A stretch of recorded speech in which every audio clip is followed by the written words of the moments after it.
Hi, everyone. This is Rico Figliolini, host of the Ed Hour this week with Alan Kaplan, my co-host.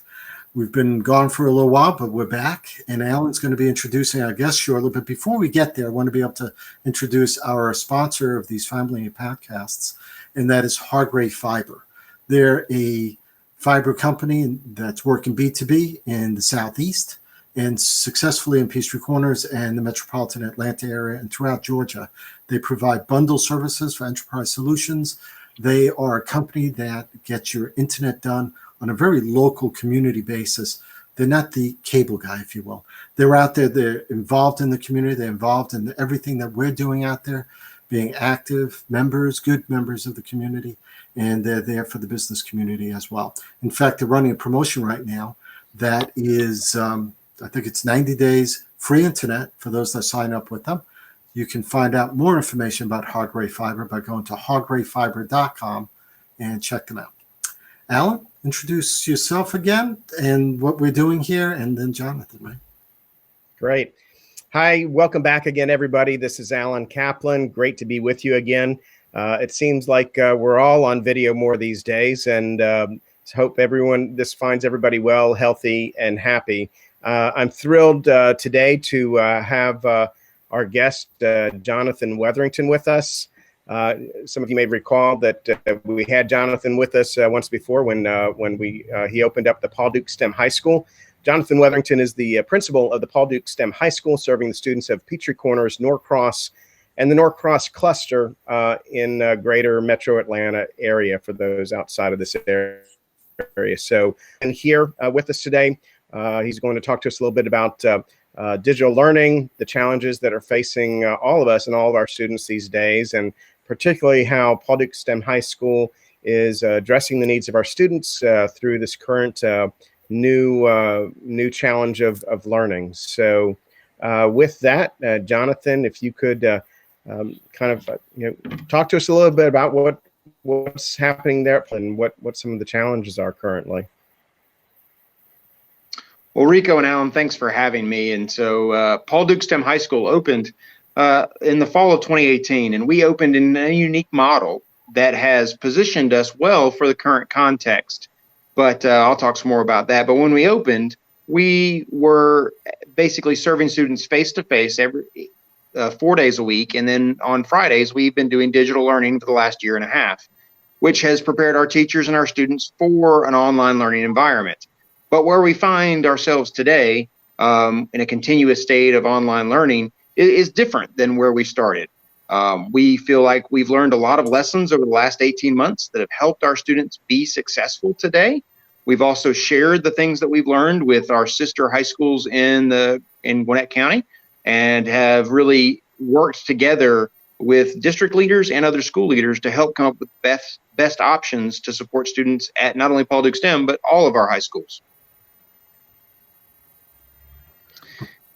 Go ahead. So thinking about some of the challenges that we face. So I would say some of the challenges that we currently face are just the reality of teaching online in a continuous basis. So one of the things that exists when you teach students is you convey information, right? We've all been there. The teacher tells us what they want us to learn. We read the assignments, we do the practice problems.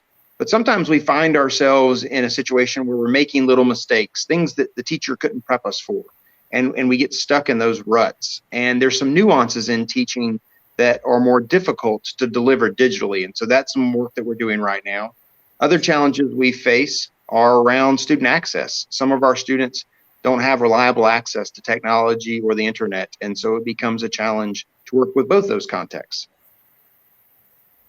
So Jonathon, so initially, Gwinnett County and Paul Duke STEM High School did have something in place to be able to learn digitally. Tell us a little bit about what that was set up for, and then how that has transformed into what you're doing today. That's a great question. So really over the last over 10 years, honestly, Gwinnett County Public Schools has been gradually transitioning to more and more digital learning. And so almost a decade ago, we launched our eClass initiative, which is an electronic digital not only platform, but experience by which our students take tests, they learn, they engage both at school and at home with their teachers and with content in a powerful way. And so we started that journey almost a decade ago. And over the last few years, we have used digital learning days to get through some weather situations where the weather prevented students from being able to go to school. We didn't have to cancel school. We were able to have school digitally. And so Gwinnett is engaged regularly over the last couple of years in digital learning days. Now, is that the case? That's not really the case throughout all of Gwinnett County, or is that select schools? No, all of Gwinnett. It started with a few schools back in, I think, 2011. And so gradually over the last 8-9 years, we have all progressed to where all schools have had at least 1 or 2 digital learning days due to weather in the last 2 years. Okay. You know, and I probably would ask you the question, although this is far afield for you. I mean, the lower grades, obviously the high schools are doing it, but I'm not sure how is the middle schools or the elementary schools dealing with it. But certainly I would think it's a challenge for them even more. I think when you look at digital learning at lower grades and even at high school, it becomes a partnership with the family. So you have to remember that the child's first teacher is its parents. And so parents play an important role. And the younger the student is, the more important role that parent plays. But even at the high school level, parents are important. We interact with parents a lot as we support and encourage students. So really at the lower grades, you're talking about being a really tight partnership with parents. And then over time, this local school assumes more of that responsibility. And in a digital environment, that partnership is really emphasized. And I think you are both parents, you've seen that and lived that reality as well. Well, what does it look like for a normal, for a child to be doing digital learning on a day like today? I know some schools are using Zoom, but not everyone does that. And some have portals, like Gwinnett County has a portal system like that. So how does a typical day look like for a student at Paul Duke STEM High School, virtually? So that's a great question. So today is actually a gold day. We use our school colors to designate what goes on a given day. On blue days, students have assignments from their language arts, social studies, science, and health PE classes. And on gold days, they have their math classes, their technology classes, fine arts, and world languages. And so we don't have the students doing assignments for every class every day. Over the last 18 months, we've learned that the students need some sort of balance. It's hard to figure out the right dose of learning to give a student. And if they're doing learning in all 6 classes, it can sometimes overwhelm the student. Do you use a lot of videos? Everyone, I think, I'm familiar with like Zoom, especially if you're teleworking, you get a dozen people on the screen. Is that the same thing for Paul Duke, or is it different? Is it more document-based? We do recorded videos so that the student can watch the video, stop it, play it back, record it, and then we do independent activities. And then our teachers have 3 hours of office hours per week at designated times so the students can check in with the teachers if they're struggling, because sometimes you just need to hear it explained a couple of different ways. Okay. Go ahead, Alan. Sorry. So with that, so one of my questions was about lesson planning. So you said that there's pre-recorded videos that the students watch. Tell us from a teacher's perspective, what are they facing in terms of lesson planning? What are their challenges in planning these lessons differently than they had to before? I would say the first thing is that teachers love what they teach, but they love the students that they teach more. And so I think there's an emotional toll that this plays on teachers, where very few of our teachers got into this to do teaching this way. So there's an emotional undercurrent to this, to where the teachers want to be there for their students. They want their students to be successful. They want to help their students learn and maximize their success. So teachers have some stress from that. And so they're really trying to figure out creative and interesting ways to deliver the content to students. So they're oftentimes working with their peers to design the lesson and then record some of the video-based instruction that's necessary. I was talking with a teacher today, and she was explaining that she started off just kind of giving the directions on the screen and bullets. Now she still does that, but she records a little video of herself reading the bullets to the kids, because students are used to people doing that. They're used to those adults guiding them along the way. And she found that really helped her students. Nice. Do you find the technical part of being a teacher, the administrative part, has that changed? I mean, are we still taking attendance? I know that some school systems worry about you have to take attendance or you don't have to take it. Is the parent calling in to say, yes, my child's doing the work? Or how do you handle that aspect of it? So we don't take attendance. What we do is we look for work completion. So we give assignments to students, and then we expect them over the course of a couple of days to complete those assignments. Okay. So in some of the case of some of our students, they're out there working, and the current situation has given them a greater opportunity to work. So they're working in grocery stores, fast food restaurants. So some of our students are actually in more essential jobs than our teachers are, because their students are going out into the world, working, and then coming home and doing their learning. Is there any opportunity, Jonathan, for, one of the things that most kids like about school is their opportunity to socially interact with their students and to see their friends, as well as their teachers that they've created bonds with. Is there any live opportunity for them to engage as a group of their classmates and or teachers? Yes. So every student has at least 3 hours that they can engage live with their teacher. Of course, with all 7 teachers at our school, 3 hours that they can pick throughout the week to engage with their teacher. And we built a master schedule that prevents the math teacher from having office hours at the same time as the language arts teacher and the same time as the science teacher, which allows teachers to check in with different students at different times without creating scheduling conflicts. That gets to be a big issue when you get to large numbers of students. With one teacher, though, is there any type of group video that can take place with multiple students and a teacher? Actually, those teacher office hours, oftentimes multiple students will jump in, and we see that going on. We see it really powerfully with our world language teachers. So our French teachers have done a great job with bringing multiple students together at the same time, so those students can interact in French or Spanish. And so those language teachers are really good at it. The other thing, really, with just our seniors, we actually have a senior play date every day or every week at 3:30 on Wednesdays. Nice.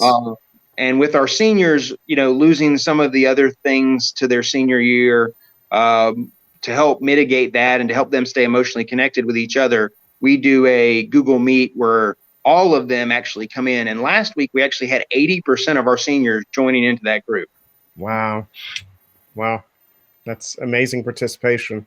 Yeah. It is. And so they're chit-chatting with each other. They enjoy seeing each other. And we do see that with our students, even with younger students, older students, they miss that contact with the teachers and the students that they care about. And so it's great to see their faces light up when they're happy to see you. Now, with Nice. Paul Duke's a little different from, let's say, Norcross, where there's more sports. Actually, there's sports there, let's say. So I can, that's a whole different animal altogether now. For right. Those poor kids not being able to do, go to championships and things that they've trained for to be able to do. But Paul Duke also has theater, right? You have music, I think. So how is that? How is that more hands-on stuff? How's that being handled? So that requires a lot of creativity for the teachers too. How do you teach dance or how to play the cello or the viola? Well, graphic design, right? Or graphic design. Yeah. So those interactive experiences and the culminating products look different than a math class does. And so those teachers have been really creative in how they approach that. I know our dance teacher has been recording videos of some exercises and movements that she does and been sharing those with dance teachers across the school district, because it can often get monotonous to be learning the same sort of thing from the same teacher. So I know in Gwinnett County Public Schools, the dance teachers are trading video lessons, basically choreography, where they're choreographing dances, and then they're giving that to other students so that the students are learning just like they would from different choreographers if they were really in class. Wow. That's phenomenal. I mean, I can see how that could reinvigorate almost a learning situation. It takes away some of the monotony and boredom that comes from hearing the same talking head every day. Yes, I can't see doing classwork 4 hours straight on a portal, although I see my son comes down at a certain hour. He finishes at a certain hour. he's actually right in the dining room next to my office, and he's doing his thing. I can see it, and he's chit-chatting with his friends on another computer as well, and it's just, it's a good thing. And that is a good thing, and it makes me feel good to know that students are doing that they are finding ways to socially connect. Yeah. Since one of the big places that they socially connect is school. Right, and the portal doesn't quite give you that part of it. You can't quite talk to your friends on there, but they're using other, whether it's Google Hangout or for them, I think it's Discord or some other venues, online services. But yeah, they're chatting away, they're doing stuff. So Jonathon, obviously the teachers are working remotely, but there's certain staff that's necessary to. You're gonna have to come back again, Alan. Hold on. Yeah. Sorry, you're freezing up, buddy. And this happens. Technology. Yeah. That's and I think a little bit of what Alan was asking is that the teachers are working from home, but we do have staff members on campus. So our cafeteria workers are on campus, preparing student lunches. We have our custodians are getting the building ready, keeping it clean, and getting it ready for when students eventually do return. Okay. We have a few administrators on campus that are working through administrative tasks that we need to finish out the year. I come into work every day and oversee that, have meetings digitally with community partners, teachers, students, parents. Okay. In many ways, schools are cornerstones of our community, and to totally close them down, it's almost greater wounds us at this time. And so keeping schools open, being a place where students can find resources or connect with someone, even if it's on the phone, is important. So you guys practicing social distancing, wearing masks and all that, I guess? We are. So we actually work in separate offices. We don't actually interact. It's pretty antisocial or sterile for a school, but the lights are on. We're taking care of people. We're able to deal with some needs. We are actually even now loaning Chromebooks. So we have some students whose technology has either broken in the time we've been off school or their access hasn't been consistent. So we've been able to loan some Chromebooks and help students have the access they need. Are you nice? We have I think until May 20th, right? I think the last day of school is May 20th for Gwinnett County. That's correct. Right. So it's a 4-day learning week. Friday's like a day off because everything's consolidated into that 4-day week schedule until the 20th. Well, it's not really a day off. We use that day to catch up with students, to connect with them. We find a lot of our students may have taken a quiz that week and not done very well. So Friday gives us a chance to reteach, give them a chance to perform as well as they normally would. Okay. Normally in a school week, you would be able to intervene in real time. Mm-hmm. But since our students aren't doing school in real time, we need a day to kind of check in on them, maintain their learning, and push them forward. How are you, Jonathon? How are you handling finals? End of semester testing. So regarding final exams in a semester, so we will be doing final exams at the end of the semester. They'll look a little different. Testing has to look a little different in this environment. You can't. It's not just going to be your bubble sheets or essay tests. Mm-hmm. So we have to find some different ways to ensure our students can show us what they know. Okay. Well, yeah, that would make sense. Also, I think if you did multiple choices, I can see people on the second device trying to figure out what everyone's doing. That could be another problem, right? Well, and Rico, that's a great point. I mean, we've even seen the College Board is going to be doing AP testing, yes, allowing students to test at home. And so they've moved away from multiple choice tests, and they're going to more free response, constructive response that students can answer on a computer or even handwrite and take a picture and submit under a short time frame. So we know that teenagers can often be creative, collaborative learners. And while that's a beneficial 21st century skill. Love the way you put that. Okay. You're welcome. Yeah. We really want our students to be able to show us what they know, not what their friends know. Right. So we have to come up with some creative ways to help us ensure that we're actually assessing the student. Good. Yeah. So Jonathon, one of the in addition to keep our kids learning and moving forward, one of the great benefits I see of the digital learning through this crisis is providing our kids structure to be out of the norm in most aspects of their life with the shelter in place and so forth. This begins to add back some normalcy or structure to their lives that they would otherwise be missing. And I worry about that a little bit because summer is coming. And while they're normally, have that free time and lack of structure in the summer, that's something that's typically desired.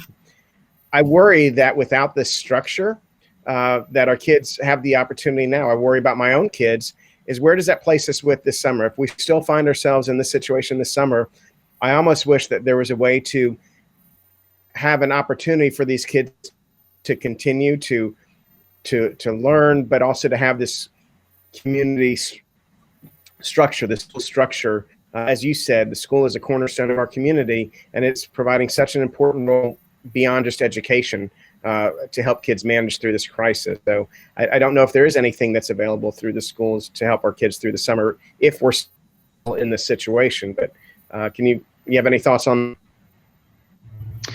Yes. So I know that one of the things that we're considering is really what might that look like? And so we know that school plays an important part in providing structure in students' lives, but also, teachers' last day of employment by their contract is the 22nd. So there's this middle ground, I think, or this place where we can give resources to parents, give resources to students to help them maintain that structure as they move from May to June and then into July. Hopefully, things will continue to improve, that people will keep social distance in mind, even as folks start to go back to work. But I am hopeful that we can begin to regain some of those structures in our environment so that we can give people a break from school. I think it'd be time for a break by the time we get to the end of the semester. But then how can we also give our students structure when they haven't been in school physically since really mid-March? Yeah. How do you plan out, like even looking at long-term? Because, yes, we may roll out of this the beginning of May, middle of May, end of May, who knows? And what does it look like going back to school in August? Correct. Right. And especially if they talk about being prepared for a second wave or the way we have to be different socially. So this way we don't catch a second wave maybe. But is that been discussed somewhere? Oh, absolutely. Our district leaders are having these conversations. We're thinking through all the possibilities. We want our students to be safe. We want them to be learning effectively. It's not worth putting people at risk to endanger people. So we're looking at all the possibilities. We're thinking about how we can leverage the lessons that we're learning now for this year and for the future. I was thinking about the other day before today's podcast. I was thinking a little bit about when I visited and checked out the 3D printers you guys had, the mechatronics. I think that's what it's called.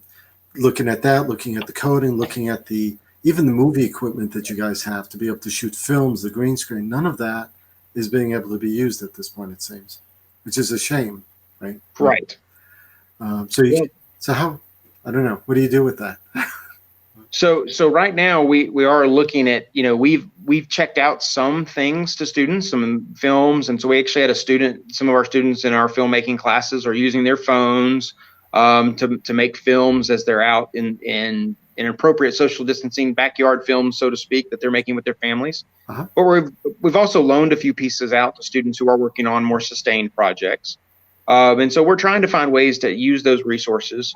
We've tried to look for some partnerships with the 3D printers. We know that there are some folks that can leverage those successfully. So we've reached out to a few people. We're waiting to hear back about ways that we can use the resources we have in the school, since the school's open to some employees, to be able to use the resources we have to do good in our community. Great idea, actually. Great idea. as far as the challenges that you're facing on, you were telling us before about how students can use the free time to talk to teachers and such. And that's a choice that a student needs to make. You know how kids are sometimes. Right. No, I know enough, or no, I don't need to do that. I don't need to interact. Why don't you email? No, I don't need to do that. How do you sort of not force it upon them, but how do you do any of that? Try proactive use of that work? So, what I would tell parents is that I have 2 seniors myself, and then I have an 8th grader, and we have a contract worked out per se, so that as long as they're doing their work and they're performing well in their online learning, their face-to-face sessions can continue to be optional. But if they start to struggle a little bit, then they need to go to the face-to-face session. And then actually with my youngest student, I require her to go to at least every other online session. Because I think as students, the younger they are, the more important it is to kind of force them, to interact, and because they don't realize the benefit that comes from that interaction. Yeah. Whereas a more mature student, an older student might be more autonomous, might be able to better self-regulate. So it is really up to each parent and student to find that perfect media. But what I want our parents to know, or parents around the world to know, is that your teachers care about your students. They want to see them interact live when possible. And they certainly want to know when the parent needs additional help. Okay.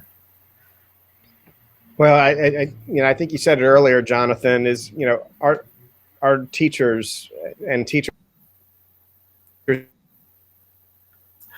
that as being a big impact to them, not to being able to interact with them the way that they traditionally have, and to still stay motivated and focused and on track themselves, to be able to continue to help our students continue to learn while still dealing with the challenges that they have personally and emotionally through this process. And so, speaking for the teachers that my kids are interacting with in their schools, I'm so most impressed with the ability of these teachers to forge forward, to stay motivated, to stay positive for the benefit of our kids. Yeah, our teachers, certainly our healthcare workers, folks on the front line, first responders are heroes. But I think this has been an interesting place where teachers have really emerged and showed some of their superpowers. They have really stepped up their efforts to really help our students be successful. And really the teachers want the students to be successful. They're being very creative in how they tackle some of those challenges, knowing that our students are facing very unique challenges, more unique than typically we see in a school where everybody's in the same room at the same time, same amount of time with the teacher. We can control some of those variables. In our current context, the variables are less controlled. So the teachers are really looking for how they can rise to the challenge. What about the other staffing? I mean, you have, bus drivers. Obviously, there's no driving at this point. How, I know the school system is actually still hiring. I've seen ads where they're still hiring because school goes back and eventually you need bus drivers, right? So we see our bus drivers right now, some of them are delivering lunches. And so they're actually delivering meals into the community. Okay. We have 68 schools that are preparing lunches and breakfast now. We now have breakfast and lunch being prepared, delivered in the community. And so our bus drivers are doing some of that with our cafeteria teams. So that has really been amazing to see students come out every day, walk to their bus stop, get a lunch and be able to go back home. So those little things matter. And Alan, you were referring to those routines and those important pieces. Those little things matter when stuff starts to get chaotic in the rest of the world. And so the little details really become important. And so I'm just grateful to those bus drivers, to the cafeteria workers. Our school counselors are actually still available, and they're meeting with students on a regular basis, providing social emotional support, but also working with kids as they try to get into colleges. And so those kinds of nuanced details. Our clerical workers are calling and checking on our students and parents, making sure they're okay. What really online learning does is it forces us to really reach out into the community more so than I think we did when we were a brick and mortar institution, which has its benefits. Is there a silver lining to this? Well, and I think, Jonathan, sorry, Rico, I think there's a delay with us, but yeah, I heard you mention a silver lining, and that's kind of plays into what I was going to say is, providing this structure as we go through this crisis, having our schools there and having the staff and teachers doing what they're doing. I really see our schools as an anchor in this storm to our students and to our community. So to all of you and all of them, we're, as parents and community members, we're extremely grateful for that stability that the schools are providing our community. Well, thank you. And I think the silver lining is that we're learning more about our students and how we can better meet their needs at all times. So typically a teacher thinks about how they can meet the students' needs in their classroom. And now I think that we're facing the reality of getting to know our students better so we can meet their needs at home as well. And that's a two-way street. The students value the fact that knowing the teacher cares, the teacher's reaching out. Yeah. And I think we're building bridges between parents and teachers and parents and students that will pay dividends for years to come. Yeah, good job. I noticed that Norcross High School is using social media to an extent to be able to get some things going, and out there, and Paul Duke does the same. I was noticing, I think, senior pictures on Instagram that Norcross was putting out. Is there anything special that Paul Duke is doing on their social media?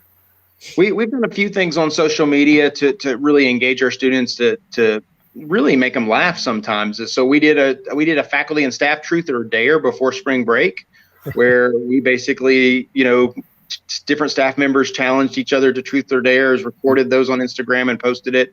And we really saw our followership increase during that window. And then now some of our teachers actually get on to their Instagram stories and basically walk through the day's lesson. Wow. So the student can wake up first thing in the morning, if they're following their teacher, kind of hear what their teacher's lesson for the day is. And now we are highlighting our seniors, really trying to find ways to celebrate the work of our seniors and the work of our students, because our students need to remember that we do care about all of them, and the work they do matters. Yeah. I know it feels like the C generation is going to be lost at some point. School's going to be over soon. Hopefully, I think at one point there was a rumor, they're going to make us do the semester over again. I know that's not going to happen, but yeah, it's a challenge for everyone, I'm sure. It is. And we've been in this situation for about a month, and the good news is we've got about a month or greater till school gets out. So we've still got some time for some good learning to happen. Cool. Do you have anything else Jonathan, you want to share? What is the end of the year look like? What does graduation look like for this year's class for 2020?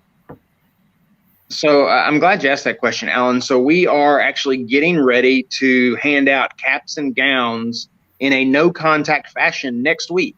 So students will actually be coming to all Gwinnett high schools on Monday through Wednesday of next week to pick up their caps and gowns and senior regalia. We'll be doing contactless delivery right into people's trunks as they drive through all of Gwinnett County's high schools. The students are then going to have the opportunity to take that regalia, put it on, and then take their best picture. I know for my daughters, that activity may take them half a day to take the best picture. And so they're gonna be able to do that. And then from there, they'll then send the pictures into the school. And working with our television and media crew at the district level, we're putting together a virtual graduation ceremony for each of our high schools. Oh, wow. And that's going to be unique and different. And the good news is we're also planning, if everything goes well, a face-to-face graduation in July. Wow. That would be cool. That would be nice. Cool. Are they getting a yearbook as well? They will get yearbooks, so there'll be yearbook pickup coming up, and so we're learning how to do all sorts of things in new and efficient ways. That's cool. Well, we've I think we've come to the end of our time together here. Do you want to, Jonathan? Do you want to share anything else at this point before we go off? Well, I just want to say thanks for the opportunity to come on to share a little bit what's going on at Paul Duke STEM, but in schools across our country and our state. The opportunity that educators have to impact students has been impacted by this event, by the virus. But I would say that we have shown, just like we do in a lot of situations, that the power of the human spirit is strong, and that there's a desire for people to connect. There's a desire for those cornerstone institutions in our communities to rally around our families, our children, those that need us the most, and really be there for them. And so I'm just excited to tell a little bit of our story, but also a story that's going on in every community around our great country. Jonathon, thank you so much for everything that you're doing, for everything that your team's doing, and for all of the teachers and support staff in our schools that are listening. We truly are grateful for everything that you're doing for our kids and again for our community. And I agree. I think we'll all come out stronger and a more close-knit community, both with our school and again, just grateful for everything that y'all are doing. Yeah, well, thank you both for what y'all are doing. Thank you, Jonathon. Hang in there with us for a minute while Alan and I sign off here. Alan, you want to share anything else with our audience at this point? Well, again, I just hope everybody listening and that this podcast finds them well and healthy, and for those of you that are facing challenges and sometimes extreme challenges through this, I wish you peace and strength, and wish you the very best through the crisis, and looking forward to moving forward together through this. Yes, thank you, Alan. And thank you, Jonathon, and everyone else. We look forward to the next episode at some point. Peachtree Corners Life is also airing, continuing to do interviews. We have one tonight, by the way, with county commission candidate. Believe it or not, there are elections going on. So we'll be doing that. And hopefully you all have received Peachtree Corners Life, which has a cover story about, Peachtree Corners Magazine, which has a cover story about digital learning and how the schools in the area are dealing with it. So this was a good complimentary one-on-one, 2 or 3-on-1 talk, if you will, about the subject. So thank you all. Appreciate it.